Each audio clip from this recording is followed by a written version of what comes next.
welcome to Fresh Off the Boat. And I'm super delighted, super excited to be with Lavanya, a student I've known since, 20 ages, I think, since your brother Shantanu was working with me at Doon School. So literally, I've seen you growing up. And it's been such a marvelous record.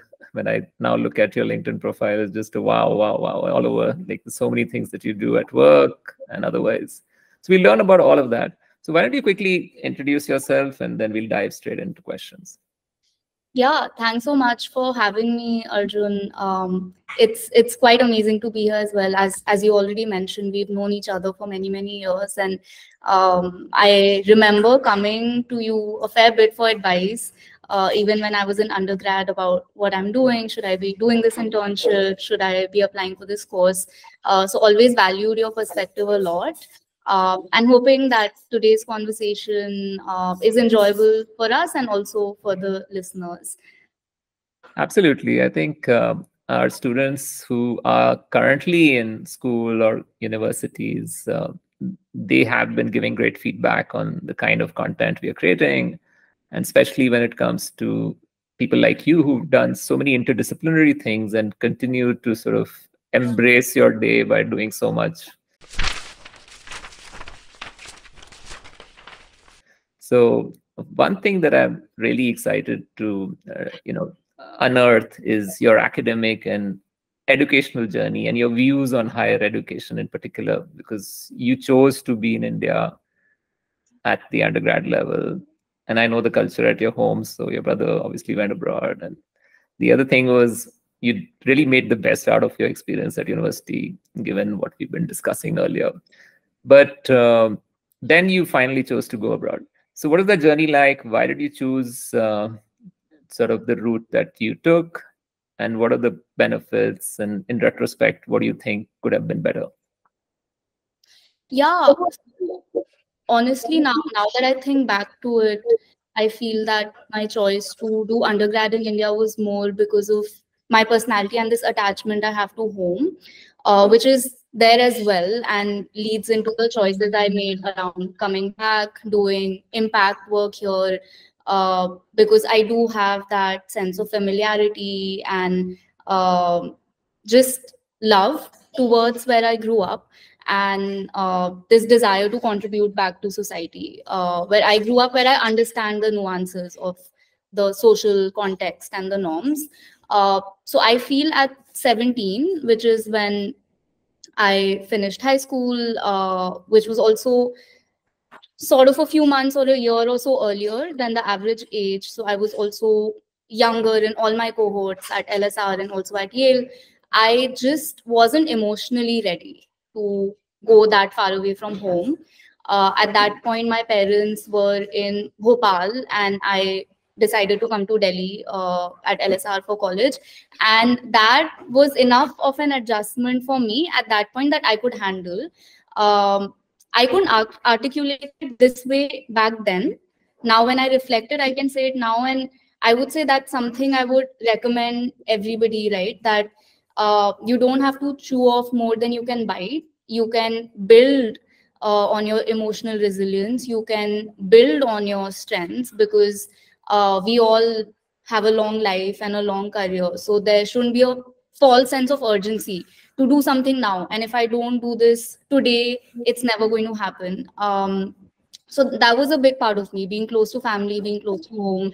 And that's why I chose to be here. And when I got into LSR, it was a bit of a dream. Delhi University cutoffs are crazy. And yeah, it didn't feel more like a choice to be made at that point. It has its pros and cons, but it is still a great institution to be a part of. To study abroad or stay back in your home country is a decision which has so many nuances, and you've captured that quite well. And of course, such an important thing because the family was anyways moving, and that adjustment period as a family together. Perhaps when you look back, and I know you're doing so many things outside of your regular work as well, and the network that you've built over these years, it was perhaps the right thing to do because you're so invested in the idea of India and making impact that you've got events going on, you have a regular work day, you also write, and you do so many other things. So it's just fun to see that happen. When you finally chose to look at, applying for grad school, what were the key criteria and what were you studying, and what did you think were your options, maybe one or two options you were considering back then in terms of field of study Yeah. and university choices? Yeah, so I studied economics at LSR, and I didn't feel like I was done with academics. Sometimes I still feel that now, and I do toy around with the idea of potentially going back to school at some point. But at that point, I was just 20 when I graduated LSR, so I definitely didn't feel ready to go into a full-time job. And again, this thread of social impact of doing development work was pretty strong. Growing up, I saw that through my father's job in public service. um, Both my brother and I were also quite exposed to that, not just through his job, but through initiatives that I remember our mother taking. For example, she would take us to an orphanage for our birthday to make us realize how privileged we are and that we shouldn't take what we have for granted. So, that idea of giving back to society was pretty much ingrained in us growing up. And I also explored that through a not for profit I started in college called Asmat, where we connected urban youth, specifically from colleges in Delhi, Pune, and we were working in a village in Rajasthan called Soda, where we were working on women's health, digitization of panchayat records, children's education. So that was pretty strong, and that was something I was clear about. That I'm not sure what topic I'm interested in, I'm not sure what role I can play in this industry, but this is definitely where I want to build my career. So I was mainly looking at development economics or development studies master's programs. And I'd applied to colleges in UK, Europe. US was actually trickier because I had a 3-year undergrad. So a lot of universities required a 4-year undergrad to apply. Yale was one of the few places that didn't. There are a few others. UCSD, as far as I know, also has a good development program. But I only applied to Yale in the US. And one of the reasons to also choose that, which relates to my earlier point, is this question of where will I thrive, where will I feel more like myself and in my element. Um, so the final choice was actually between 3 universities: Oxford in UK, Yale in US, and Sciences Po in Paris. Um, and I just felt like culturally I would just fit in better at Yale. I remember someone at that point asking me, would you rather go to fancy balls and dress up? If yes, go to Oxford. Do you want to learn French? Do you find this idea of being in Paris fascinating? Then go to Sciences Po. But if you just want to be in your pajamas, have a pizza, call your professor by their first name, chill, then go to the US. And with my personality, I felt that that would be a good fit for me. And I really feel that that was a good choice for me because I felt that way at Yale. Um, I actually found it to be less competitive than LSR. So people are intelligent, but no one seemed to full of themselves. And it was a very open and flexible environment. So there are two takeaways, I think. One was, choosing international and development economics, and then my next question would be related to that. But what I really liked was understanding right fit and how you were practical and also connected with your personality to choose the right institution where you'll be thriving, hopefully making the right connections, collaborating instead of competing, or just putting up a show or pretenses. So I think it's a really interesting answer. I'm not sure if Oxford University or schools in Paris would Oh appreciate no, it. nothing against those schools. Just a But I'm just kidding. it's more about Yeah, values and finding that of alignment course. with that. So let's talk about subject of interest and field of studies when a student looks for grad school. It's also the two things you could keep in mind. One is you want to switch from what you're studying, so that's also fair point, and you can change direction, or you can go deeper in a particular topic in the field of study during your undergrad years. So you chose the latter, which is going deeper into international and development economics. So what is this broadly? How do you define this curriculum, particularly at Yale? And what do you think worked for you in the strengths of the curriculum, the topics, and perhaps the way it was delivered?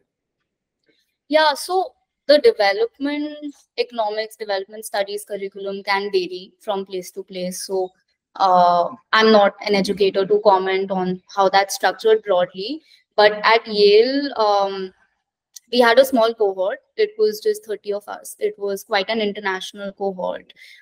So there were people from a lot of developing countries, different parts of South Asia, Latin America, Africa. We only had 2 Americans in our cohort, as far as I remember. Um, the size of the cohort meant that we were a tight-knit group. Even beyond classes, we would hang out, do a lot of activities together, which was also great cultural exposure in terms of experiencing each other's food, music, other aspects. And how the program itself was structured was that we had some core modules. So these were your typical economics modules, such as microeconomics, macroeconomics, econometrics, which we had to do to graduate. And then we had development economics modules in each semester, which is perhaps the difference from a core economics master's program, that the development econ modules were a core part of the curriculum, and then we could choose electives. So these electives could be from any school at Yale. They didn't have to be even remotely related to economics. We also had something called a directed reading, where we could design our own elective. If we just got a professor to agree to teach that and grade us. So, for example, I did electives in human trafficking, also in the School of Religious Studies.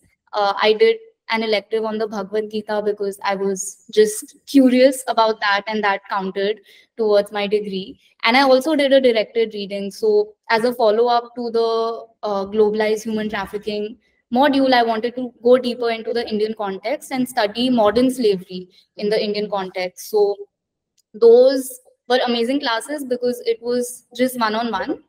We would be at a cafe or a club, and we would be having these discussions about what is the definition of slavery, and that would be 3 classes, and I would write an essay and my professor would grade me on it. So that was the most enjoyable part for me, having the flexibility and choice to tailor the course according to my interests. Fantastic. Now let's switch gears and talk about work and thinking about a career in a field which is sort of still evolving, and there's always that consideration whether it's the right thing to do compared to working in a regular job, which is like consulting or banking and so on and so forth, or a legal advisory firm or a specialty consulting firm. What is it that was going on in your mind? Like, I know you always were very confident, so you knew something will work out. Confidence definitely plays a part in sort of carving out a destiny. But what was going on in your mind after the Yale education? What kind of jobs were you seeking, and what finally happened? Yeah, so one on the confidence bit, actually, it's funny you brought it up, and there are so many conversations going on these days around imposter syndrome. And I don't know if any of your students talk to you about that, but I would like to touch upon it because as someone who seemed confident on the outside, I did have a lot of imposter syndrome inside, asking a lot of questions. Am I good enough? Should I be doing this? Do I even deserve this? Also, as someone who's holding leadership roles at a young age, so that's there. And there are a lot of discussions on why that's there in the first place, because there are structural issues that ingrain a lot of this in women and people from other marginalized backgrounds. But despite that, something that I was very clear on is I don't want to do work that I don't enjoy. I spend so much time at work, and that was something I was very clear about. So I just couldn't imagine myself at a consulting firm. Part of it was also this gut feeling. And also, there's this technique in a book called Designing Your Life, where they say that you can think a lot about the kind of life you want, make a list of pros and cons, but sometimes you just got to sit down and imagine and think if you can see yourself doing that or not. And I could never see myself doing some of these jobs. I knew I could make a lot of money and be successful on paper, but I would not be happy. So I didn't know what path I would take and what would or would not work out. But the guiding principle pretty much was doing what gives me some amount of joy. I know no job is perfect. There are parts of my job that I don't like, such as admin work, but at least 60% of it should give you some kind of joy. Um, so right after Yale, I had thought I'd want to do a PhD. And so that's how my first gig started, which was as a research associate for two professors at the University of Michigan. And 6 months into it, I realized I don't like that. I don't want to do a PhD. I'm not someone who can focus on only one question for 5 years. I'm someone who has a very curious mind, who likes the intersectional approach, who likes constantly learning. So then that got me to GBL. And then even at Good Business Lab, it's been multiple jobs over the last few years because I, along with my colleagues, have built the company from scratch. So it's been a lot of experimentation. Um, and another key part has been just trying and seeing if I like something or not. And there is that sweet spot, I feel, between what you're good at and what you like. Because there could be things you like, but you're not necessarily good at them, or vice versa. Uh, and I feel that that search is also a constant work in progress because you evolve as a human being. So your priorities also shift, your values shift. But I would say I'm always in search of that sweet spot. You sound so much like someone who can actually do my job. When I mean that, what I really mean is in the way you describe choices people make and how one should be rational while making those choices about career, education. It's just fantastic. So let me know when you are free for a part-time hustle.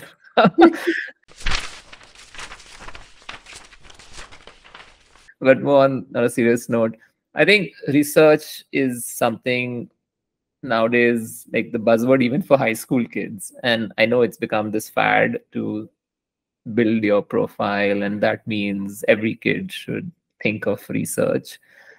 However, it's a very serious topic, and finding new information to work on and finding a right mentor, and then uh, deliberately working over 2 years perhaps, or even more, like in the case of PhDs, to sort of come to something. What did you gain from the research experience at Yale when you were working with Professor Dan, and then while at the University of Michigan assignment? What do you think research is, if you want to break it down to a high school kid? And what are the toolkits one needs to have to sort of finish a project? Yeah, I would say as a research assistant and associate, so as I shared, I never went on to do a PhD, and that's a whole different ball game. But even as someone who was supporting a professor, leading a piece of research, it required a lot of diligence, a lot of attention to detail, a lot of focus, because it was always about that one question. So, for example, with Professor Dan at Yale, he was looking at how caste in India affects economic outcomes and economic mobility over a period of time. So, one of the tasks I had was this giant dictionary of different caste names in India, and the data set he had, and to match wherever there were spelling differentiations. And being someone from South Asia, you would know how common that is, right? You look at a surname like Seth, your surname, that could be spelled so many different ways. My name could be spelled so many different ways. I was recently in Bangladesh for work, and everyone there kept calling me Lavanya. So my name could be spelled 5 different ways. But that's what I had to do. And that's what research requires, in my experience, that you're so motivated about that one question that you dedicate years to just solving that. Of course, it varies based on the research methodology. The kind of research I've assisted in has been quantitative research. So there's a lot of focus on data and numbers. And that was also a part that I didn't enjoy a lot. The kind of research I've enjoyed more at GBL has been qualitative, human centric research. So for that type of research, you would also require the ability to listen, observe, be empathetic, tease out questions in a way from respondents that they trust you, because the art of asking questions is also that it's an art. So again, based on the research topic and the research methodology, the skills vary, but broadly that's what it takes in my experience. Thanks for sharing that. Talking more about career and career paths and trajectories, working at GBL is obviously kind of a very pivotal part of your profile. And the journey to that was, I mean, not saying that you decided on a particular company and or an organization and worked in that space, working on what you're doing, thinking that, oh, I'm aiming for a PricewaterhouseCoopers or a McKinsey or whatever else. It's a fairly kind of open space, and you're sort of wade through, sometimes even blindfolded, to figure out things. So very quickly, can you tell us the path to JBL, and then we'll talk about JBL. Yeah, so when I was working as an RA for these two professors at University of Michigan, they're the 2 out of 3 co-founders at GBL. So they'd started talking about Good Business Lab and this idea of making sure research doesn't stay limited to academic papers, that the research they were doing for years before GBL was established, which is on how the private sector can invest in the health, skilling, well-being of their employees, should have real world impact. It should reach more businesses, and be action oriented. And so around the 6-month mark of the research stint, when I was realizing a PhD may not be for me, these ideas were floating around. And so I saw it as an opportunity to build something new. I didn't know of anything similar that existed. So there are other research organizations that work on a variety of development topics, but I didn't know of any that was so focused on just worker well-being as a good business practice. That's quite a niche. Also, I remember my dad gave me this advice back then, which is that good bosses are really hard to find. If you like these folks and they're nice to you, they respect you, they care about your growth, just stick with them, because the other more quote unquote traditional opportunities are always going to be there. So a year from now, if you're not enjoying this, you can always leave and go for those. Those opportunities are not going anywhere, but something like this may not come your way again. Great. And just looking at the different things that you do along with a full-time job and now leading it as a director, it's fascinating to see that you've been given that freedom to sort of use your free time and not being like totally sucked in into a very, very, say, corporate-ish, for lack of a better sort of word, job setting.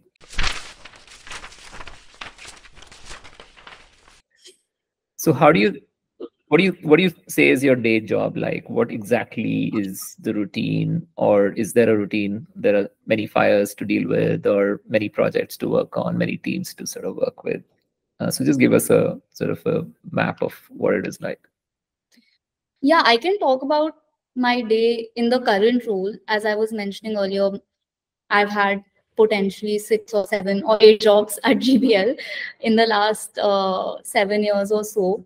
Currently, I'm in a leadership role, so a lot of my work is to make sure that the rest of the team is well equipped to do their job.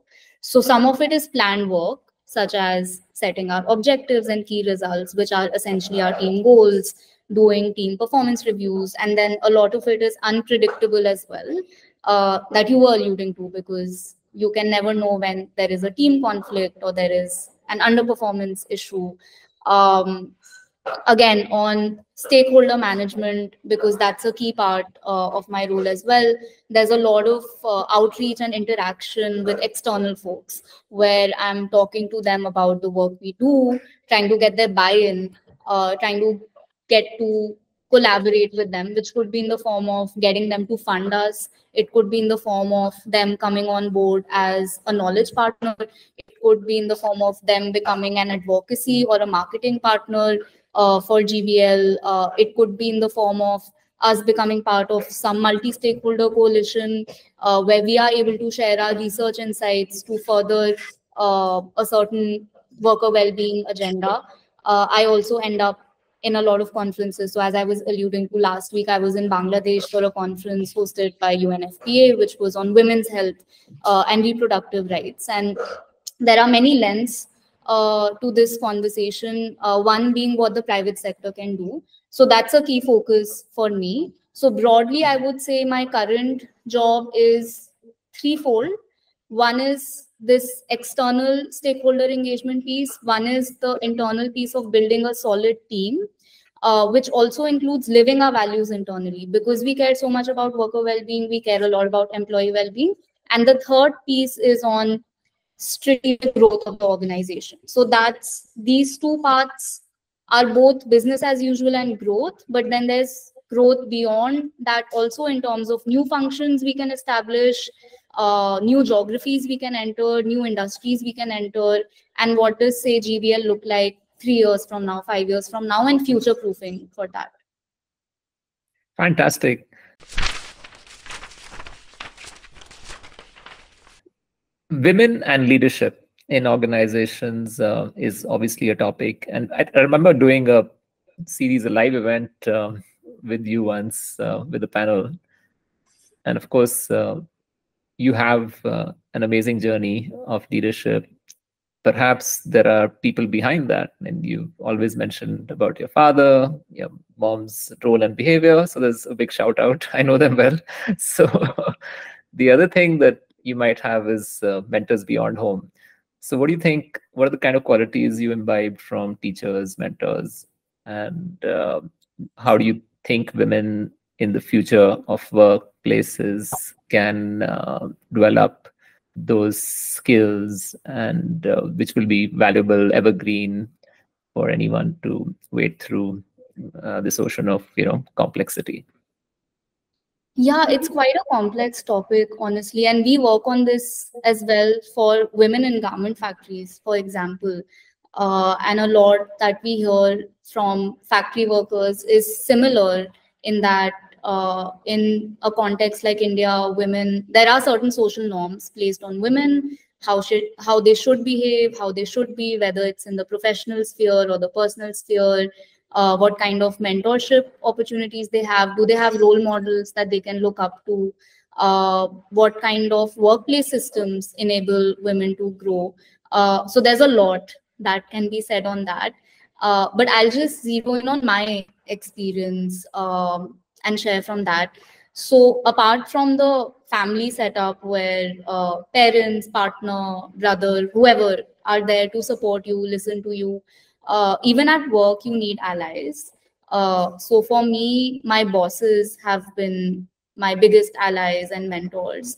Also because they saw this potential in me, I feel, even before I saw this. And they never hesitated to give me responsibility, even when I was quote unquote too young for it. So, in a lot of meetings, and since I mentioned I interact with so many external stakeholders, I find myself in situations where I'm not taken seriously. One, because I'm a woman, and then I'm young and I look even younger than I am. So there is sexism, there's reverse ageism, and that is a real issue which I feel requires structural change. because you can't put that burden on individual women always, right? So I can go out of my way to work hard to make a case for myself. But if the other side has certain biases, then that can still hinder my growth. One other key aspect for me was finding role models, because I felt that I didn't have enough women role models in a professional setting. All three of my bosses have been men. And of course, I have peers, but I felt like I need to see more women in leadership so I can learn from them and look up to them. So that was something I actively took upon myself. And there were times when I was just shameless at conferences. I would go up to a woman leader I admire and I would just be like, hey, can I talk to you? I would just take 20 minutes. I would really just love to learn about your journey. And I feel in talking to a lot of other women about their journey and what choices they made, that even without asking questions about how they thought about it, just like, why did you make that choice, helped me understand a lot about what I could apply in my own life. And also, third point I would say is talking more openly about any barriers or biases that we face, and cultivating that community of peers where you can openly say that, yeah, I was in that meeting and that stakeholder was kind of sexist. Have you been in a similar situation? What did you do if you were in a similar situation? Or if you're in a meeting together, then letting your colleague know that, hey, this is a difficult stakeholder. I think I'll be able to handle most of this, but if they cross a line, or if if you feel that I'm struggling, I would really appreciate if you can come in and support me. And with male colleagues, it's also been about um, them being aware when they need to hand the mic. So, for example, if there's a topic that I have been working on and a certain stakeholder asks my male colleague, who may in the work hierarchy be junior to me, but they are approached with that question, then it's on that male colleague to say, hey, actually, Lavanya has been working on this. Why doesn't she talk about it? So there are a lot of ways to create inclusive spaces for women, and not just women, people from any marginalized background, non-binary folks, trans folks, people from marginalized caste backgrounds, to thrive in the workplace. And there's a long way to go, is what I'd say. So it all boils down to, changing of culture and of an organization to begin with, or any unit. Could be a family or a school or a workplace. So what do you think, being in a leadership role, what defines culture? Is it just the vision or the values that you list on a sheet of paper, maybe every year? How does culture actually play out?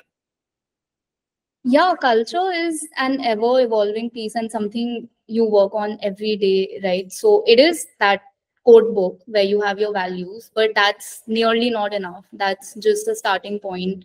Um, for example, at GBL, we have our values, but we also have behaviors listed in terms of how you act those values, because it's simply not enough to say we expect people to be kind, we expect people to be collaborative. What does it actually mean to be collaborative in a day to day? For example, if you know a colleague has been working on a certain project and you get a cool opportunity related to that, loop them in, make them a part of that project instead of being competitive, because together you can also produce an output that's potentially more high quality.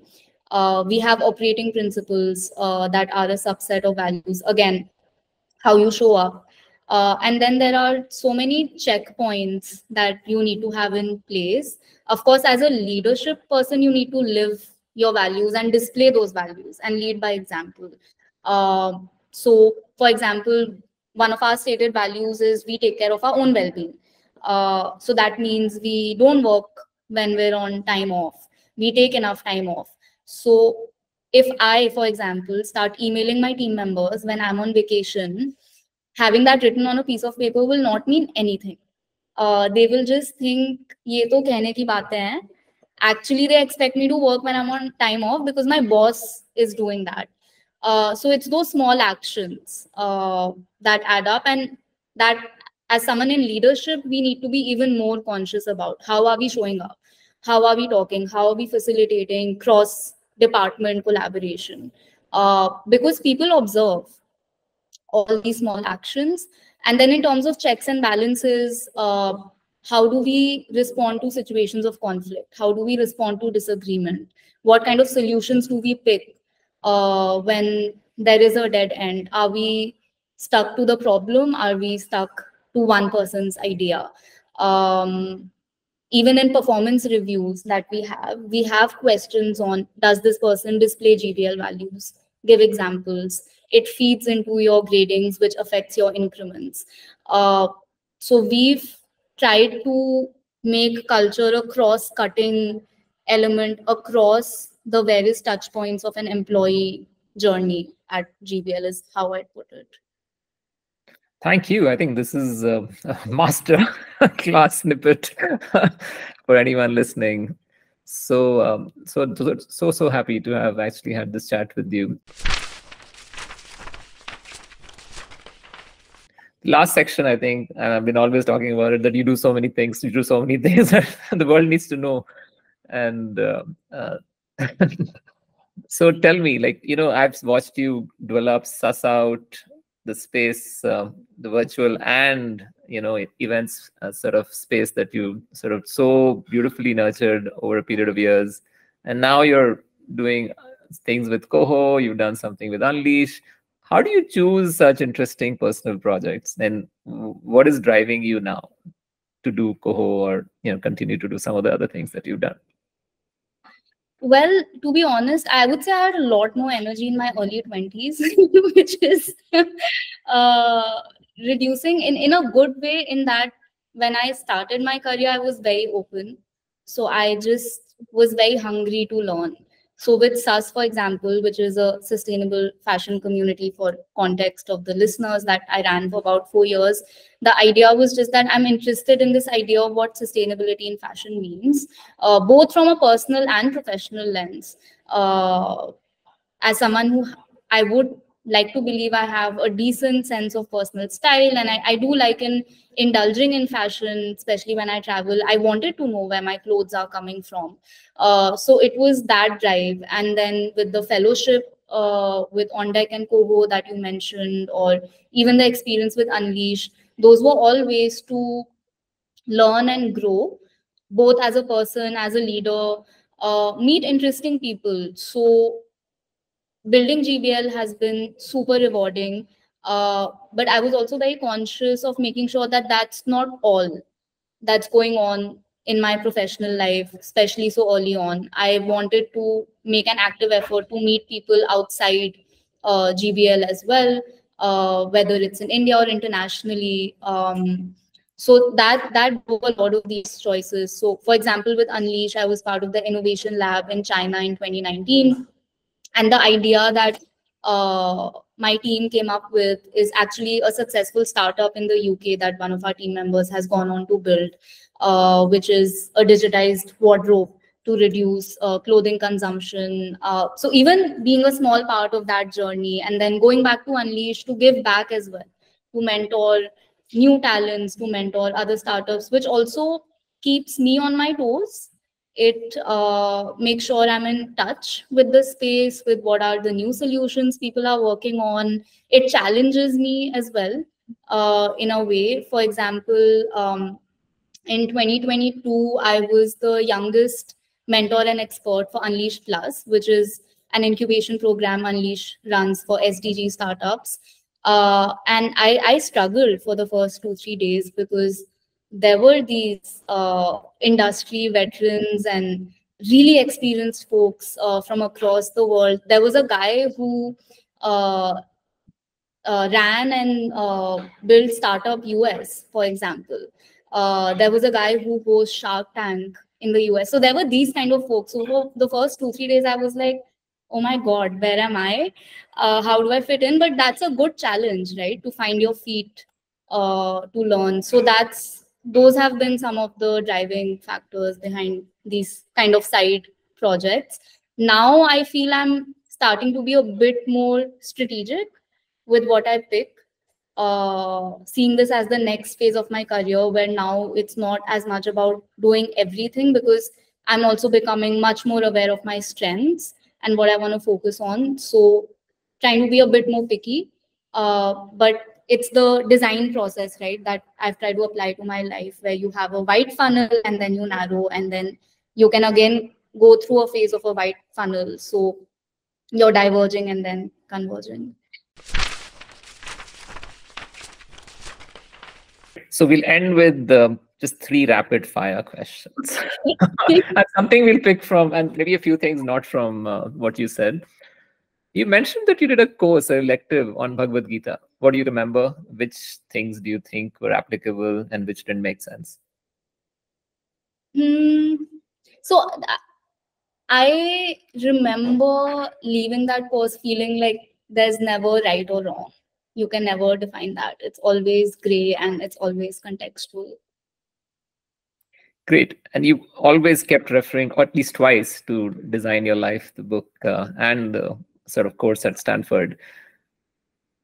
What would you tell a high school student about it, where they are obviously bombarded with so much information about where they should be, and they're also in a way susceptible to their sense of self-worth being dependent on what parents tell them, or what peers tell them, or seniors achieve. So something from you're learning from Designing Your Life to a message for them. Yeah, check out the book. It's great. It would take a few months to work through it if you actually work through it rather than just read it. And for me, it's that learning which I was alluding to earlier, where if you're in doubt, just zone in, get in your own space, try to cut out the noise and imagine, try to think, can you even see yourself in that college or in that job? And a lot of times the answer is there in our gut. We just need to be more in touch with it. Last question. In a sort of a frenetic pace, and you seem to be leading a pretty busy life, what is it that puts you to sleep? Well, there are some non-negotiables for me in terms of health. So I love my workouts. I love going to the gym. I love reading. So I make sure I switch off from work. I have a cut-off work time.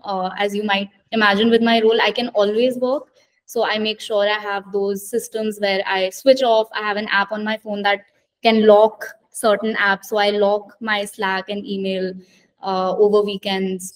So I do try to create those sacred spaces to pursue my hobbies, make sure I'm taking care of my health, make sure I'm spending time with my family, friends, partner, and yeah, that's what keeps me going. Yeah, so the question was more about what puts you to sleep. But you've answered it in an interesting way. So you could summarize it and say, okay, this is how I do it. I feel much in control about myself, so I can relax and sleep. Maybe that's it. Yeah, or just switching off from work, relaxing, whether it's reading or watching some TV, hanging out with some friends, just making sure my mind quiets down a bit from the frenzy of work.